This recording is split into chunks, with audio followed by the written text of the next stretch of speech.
नमस्कार दोस्तों, आप सभी का बहुत बहुत स्वागत है आपके अपनी YouTube channel business education point पर। आज का जो हमारा वीडियो है आपके लिए बहुत इंपॉर्टेंट है, क्योंकि इसमें हम ओबीसी आरक्षण, रोस्टर एवं एमपीपीएससी का रिजल्ट कब तक संभावित आ सकता है, एमपीपीएससी से जुड़ी सभी संभावनाओं पर चर्चा करेंगे।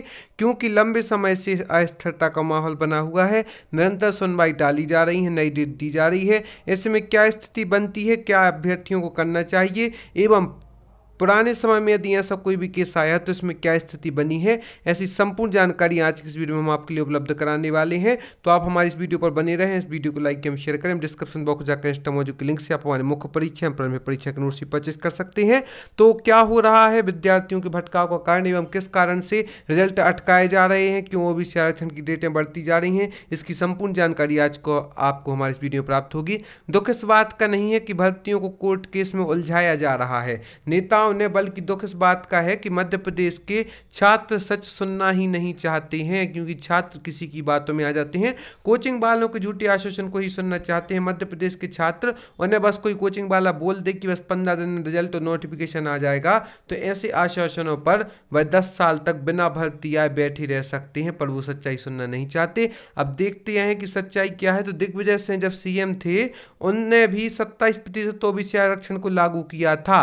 उस समय भी ये मैटर कोर्ट में गया था और 5 साल तक इसका कोई निर्णय कोर्ट द्वारा नहीं दिया गया था, क्योंकि कोर्ट भी सरकार के दबाव के कारण स्पष्ट निर्णय नहीं दे पाती है। 1998 से 2003 तक, यानी 5 साल तक कोई भर्ती परीक्षा नहीं निकली थी, जैसा कि यहाँ पर हो रहा है कि भर्ती परीक्षाएं तो निकल रही हैं लेकिन उनके रिजल्ट रोक दिए जाते हैं। जैसे कि 2019 का रिजल्ट रोका हुआ है 2 साल से, 2020 की प्रारंभिक परीक्षा का रिजल्ट भी 3-4 महीने से रोका हुआ है। तो यहाँ पर भर्ती प्रक्रियाएं तो हो रही, लेकिन यहाँ पर रिजल्ट रोक दिया जाता है। जब 2004 में बाबूलाल गौर सीएम बने थे तो उन्होंने 27% ओबीसी रिजर्वेशन को वापस लिया, तभी भर्तियां शुरू हुई हैं। उस समय सिर्फ कांग्रेस इस 27% के पक्ष में थी, तब मामला कोर्ट में 5 साल चला था। अब तो कांग्रेस और बीजेपी दोनों सरकारें इस 27% को लागू करवाने के पक्ष में है। अब देखते हैं क्या होता है। यदि स्टूडेंट इसी प्रकार सोते रहे तो 2 साल के 5 साल भी हो जाएंगे, 2023 तक यह मामला अटका रहेगा। सबसे प्रमुख बात यह है कि सुप्रीम कोर्ट की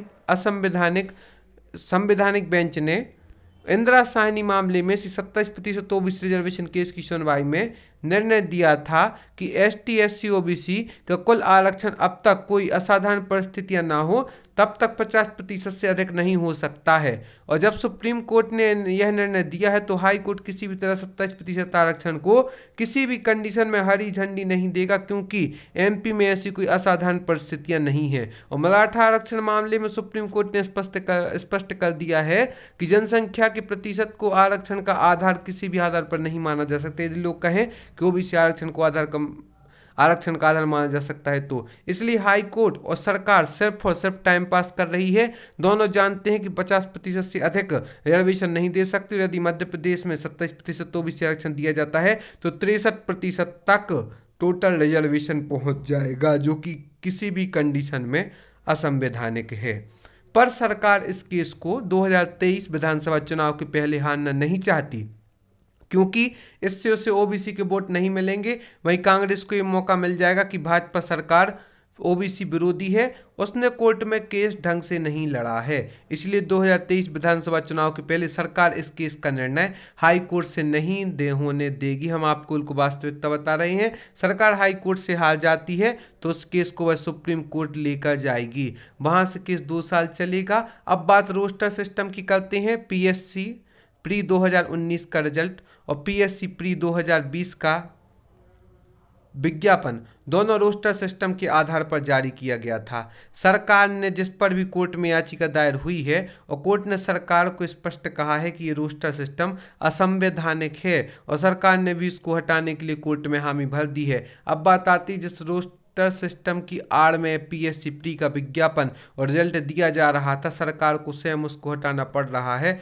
और अगर सरकार इसको हटाती है तो कितने प्रतिशत आरक्षण के आधार पर वो रिजल्ट विज्ञापन जारी करेगी? 27% पर तो रिजल्ट दे नहीं सकती और 14% पर वो देगी नहीं, क्योंकि उसकी बदनामी होगी कि वह अपने वचन से मुकर गई है। तो अगर रोस्टर सिस्टम हट गया तो ये गांठ बांध लो कि फिर ना तो 2021 प्री का विज्ञापन जारी होगा, ना ही 2019-20 का रिजल्ट। अब अगर और कोई शंका हो तो आप हमसे पूछ सकते हैं, लेकिन अगर आपका रोस्टर सिस्टम हट गया है तो गांठ मान लो कि आपका 2021 प्री का विज्ञापन भी नहीं होगा, ना 2019-20 का रिजल्ट। इसी रोस्टर सिस्टम के आधार पर ही सरकार ने 2019 का रिजल्ट एवं 2020 का नोटिफिकेशन दिया था। तो कुल मिला के सरकार और हाई कोर्ट के कारण यह मामला और उलझता जा रहा है।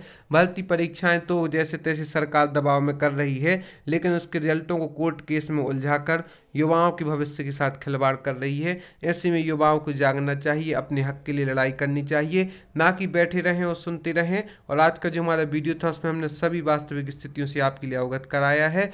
तो आप जागें और अपनी इसी दिशा में उत्साहपूर्वक कार्य करें। आप सभी को बहुत बहुत धन्यवाद हमारे इस वीडियो को देखने के लिए। हम आशा करते हैं कि आप हमारे साथ यूं ही जुड़े रहेंगे।